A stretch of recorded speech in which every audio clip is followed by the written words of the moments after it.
ಹಾಗಾಗಿ ರಾಯಚೂರು ಜಿಲ್ಲೆಯಲ್ಲಿ ಕೆಲವು ವ್ಯಕ್ತಿಗಳು ಸ್ವಲಾಭಕ್ಕಾಗಿ ಅನಧಿಕೃತ ಸ್ಥಳಗಳಲ್ಲಿ ಅಕ್ರಮವಾಗಿ ಮದ್ಯ ಮಾರಾಟ ಮಾಡುತ್ತಿರುವುದು ಸರ್ಕಾರ ಗಮನಕ್ಕೆ ಬಂದಿರುತ್ತದೆ ಅಂತೇಳಿ ಇದರಲ್ಲಿ ಉತ್ತರವನ್ನು ಕೊಟ್ಟಿದ್ದಾರೆ. ಯಾರು ಆ ವ್ಯಕ್ತಿಗಳಂತೇಳಿ ಸನ್ಮಾನ್ಯ ಸಚಿವರು ಅದನ್ನ ಯಾಕಂದ್ರೆ ಏನಾಗ್ತಾ ಇದೆ ಅಲ್ಲಿ ಗಡಿನಾಡು ನಮ್ದು ತೆಲಂಗಾಣ ಮತ್ತು ಆಂಧ್ರ ಎರಡು ಗಡಿನಾಡಿಗೆ ನನ್ನ ಗ್ರಾಮೀಣ ವಿಧಾನಸಭಾ ಕ್ಷೇತ್ರ ಇದೆ. ಅಲ್ಲಿ ಸುಮಾರು ದಿನನಿತ್ಯ ಸಾವಿರಾರು ಜನ ಅಲ್ಲೆಲ್ಲ ಇದೇ ದಂಧೆಗೆ ಈಗ ನಿಂತುಬಿಟ್ಟಿದ್ದಾರೆ. ಪೌಡರ್ಗಳನ್ನ ಆ ಕಡೆ ತೆಲಂಗಾಣದಿಂದ ತರೋದು, ಈ ಕಡೆ ಸೇಂದಿಯನ್ನ ಮಾಡೋದು. ಹಾಗಾಗಿ ಇಷ್ಟೊಂದು ದಾಖಲಾತಿಗಳು ಮತ್ತು ದಾಖಲೆಗಳು ಕೇಸ್ಗಳಾದ್ರೂ ಕೂಡ ಇಲ್ಲಿವರೆಗೂ ಕೂಡ ಅವ್ರಿಗೆ ಯಾವುದೇ ಪನಿಷ್ಮೆಂಟ್ಗಳಾಗಿಲ್ಲ ಮತ್ತು ಗಡಿಪಾರುಗಳು ಕೂಡ ಆಗಿಲ್ಲ. ಹಾಗಾಗಿ ಅವ್ರಿಗೆ ಯಾವುದು ಇವರು ಕ್ರಮಗಳನ್ನು ತೆಗೆದುಕೊಂಡ್ರು ಕೂಡ ಅಲ್ಲಿ ಯಾವುದು ತಡೆಗಟ್ಟಕ್ಕೆ ಆಗ್ತಾ ಇಲ್ಲ.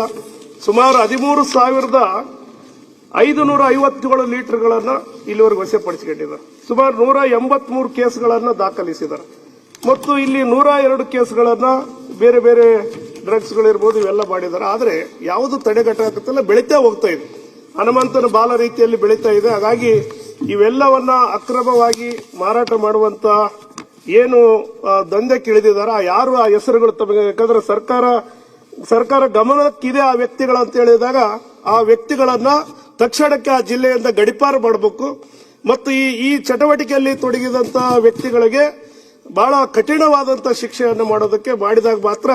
ಇಲ್ಲದೆ ಹೋದ್ರೆ ಅಲ್ಲಿ ಯುವಕರೆಲ್ಲ ಬಹಳ ಮಾದಕ ವಸ್ತುಗಳಿಂದ ದಿನನಿತ್ಯ ಆಕ್ಸಿಡೆಂಟ್ಗಳಾಗ್ತಾ ಇದೆ ಮತ್ತು ಬಹಳಷ್ಟು ಮರ್ಡರ್ ಕೇಸ್ಗಳನ್ನ ಆಗ್ತಾ ಇದೆ. ಈ ರೀತಿಯಾಗಿ ಇಳಿತಾ ಇದ್ದಾರೆ. ಹಾಗಾಗಿ ಈ ಅಬಕಾರಿ ಸಚಿವರು ಇದಕ್ಕೆ ಏನಾದರೂ ಕಾನೂನಲ್ಲಿ ಇನ್ನ ಬಿಗಿಯಾದ ಕಾನೂನು ಏನಾದರೂ ಬಿಲ್ ಅನ್ನು ತಂದ್ರೆ, ಸೆಷನ್ ಬಿಲ್ ಅನ್ನು ತಂದು ಕಠಿಣವಾದಂತಹ ಕಾನೂನುಗಳನ್ನು ತೆಗೆದುಕೊಳ್ಳದೆ ಹೋದ್ರೆ ಬಹಳಷ್ಟು ಅರಾಜಕತೆಯನ್ನಾಗುವಂಥದ್ದು ಕೂಡ ಬಹಳ ಹತ್ತಿರಕ್ಕೆ ನಾವು ಕಾಣ್ತಾ ಇದೀವಿ.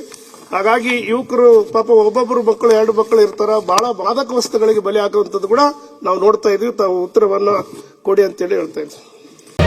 ಮತ್ತಷ್ಟು ಸುದ್ದಿಗಳಿಗಾಗಿ ನೋಡ್ತಾ ಇರಿ ಪಬ್ಲಿಕ್ ನ್ಯೂಸ್ 24x7. ಇದು ಸತ್ಯದ ಧ್ವನಿ.